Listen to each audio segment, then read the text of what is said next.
The chandeliers at the Vanguard Capital Gala burned like cold stars above a sea of tailored suits and silk gowns. I stood near the edge of the crowd, champagne untouched in my hand, feeling the weight of every gaze that pretended not to watch me. At 34, I should have been beyond the reach of childish punishments. Yet there I was, Elena Petrova, waiting for the moment my own father would strip away the last shred of dignity I had allowed him to keep, when it came. Nikolai Volkov, my father, the legendary founder of Vanguard Capital, raised his glass for silence. The room obeyed instantly. His voice, deep and commanding, cut through the murmur like a blade. "You are confined to the penthouse," he said, pointing directly at me, "until you publicly apologize to your stepmother." A ripple of stunned laughter flickered through the crowd, awkward, disbelieving. CEOs who moved billions with a phone call stared at me as if I were a misbehaving teenager. Heat flooded my cheeks, but beneath it something colder settled in my chest. In that single sentence, spoken in front of the most powerful people in finance, he had reduced me to nothing. And in doing so, he handed me everything. 40-8 hours later, the laughter had died. My father sat at the head of a polished mahogany table, pen hovering over the final page of the $15 billion Nexus Energy acquisition. The deal that would cement his legacy forever. Marcus Halle, the formidable CEO of Apex Global, watched with calm anticipation. Then the lead counsel for Nexus cleared his throat. "Excuse me," he said politely, "but where is the Chief Innovation Officer of Ether Technologies? We require Dr. Petrova's signature for this contract to be binding." The pen froze. Color drained from Nikolai's face as I stepped into the room. I wore a simple black dress, elegant, understated, the kind that whispers power rather than shouts it. My security badge glinted under the lights. Dr. Elena Petrova, Chief Innovation Officer, Ether Technologies. I walked slowly, letting every eye follow me, letting my father feel the full weight of the silence he had created. For 7 years, I had lived quietly under his roof, a ghost in my own home. After he divorced my mother and married Isabella Laurent, a woman 15 years his junior with a smile sharp enough to cut glass, I became the unwelcome shadow.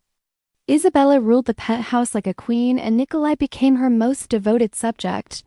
Her son Damien was praised as brilliant even as his art gallery bled money. I was the reminder of a marriage he wanted forgotten in.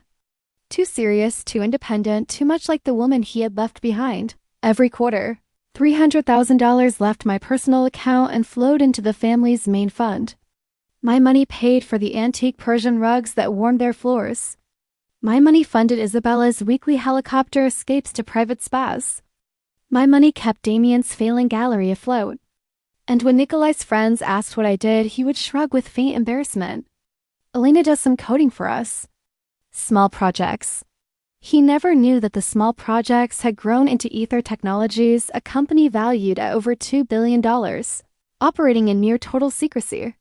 Its crown jewel was the Aurora Protocol, an advanced AI system so revolutionary that it formed the entire justification for Apex Global's $15 billion bid. Without my signature, the deal was worthless.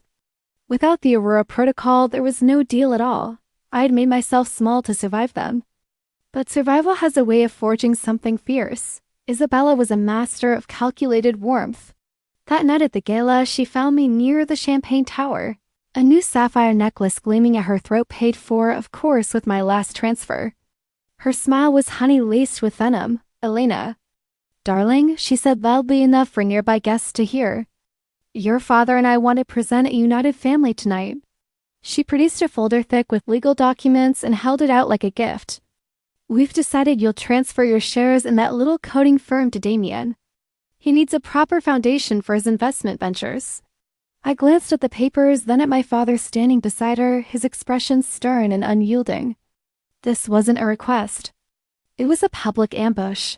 "Those shares," I said quietly, for his ears only, "will soon be worth more than your entire company."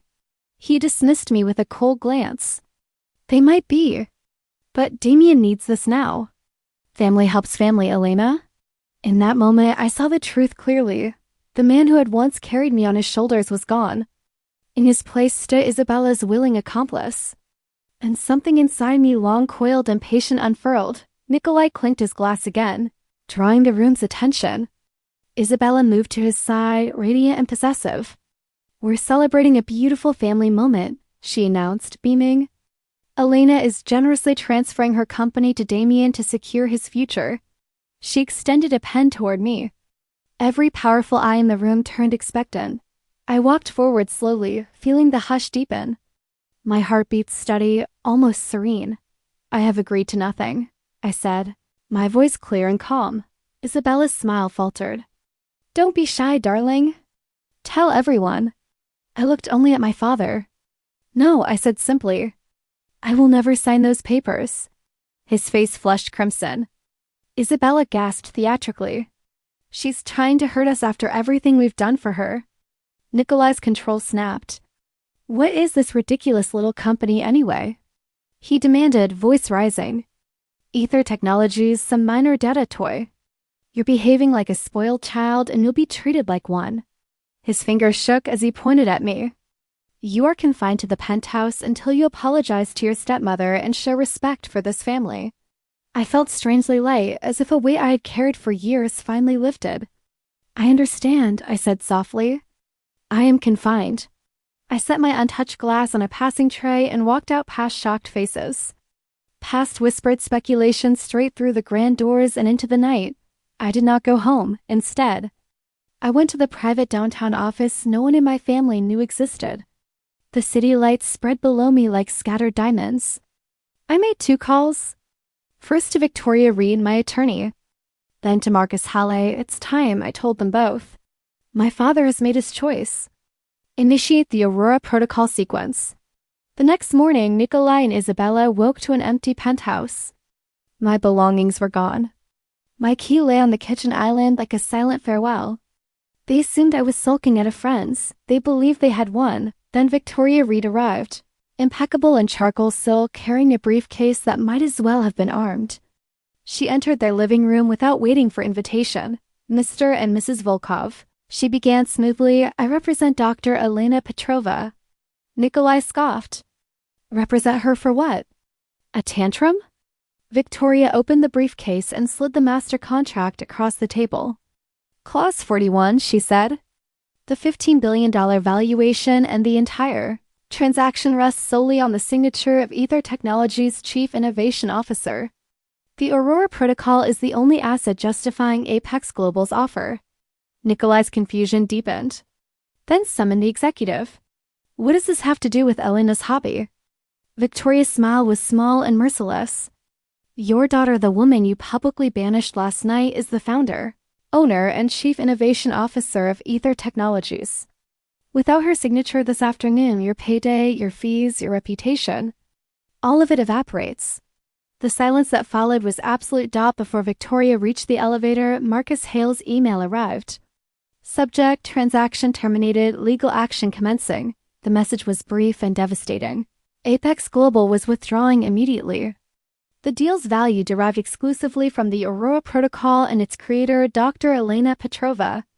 Nikolai Volkov's public mistreatment of that creator demonstrated irreparable instability. Apex was suing Vanguard Capital for $500 million in damages. The collapse was instantaneous. Banks called in loans taken against the expected windfall. Investors who had witnessed the gala spectacle withdrew support.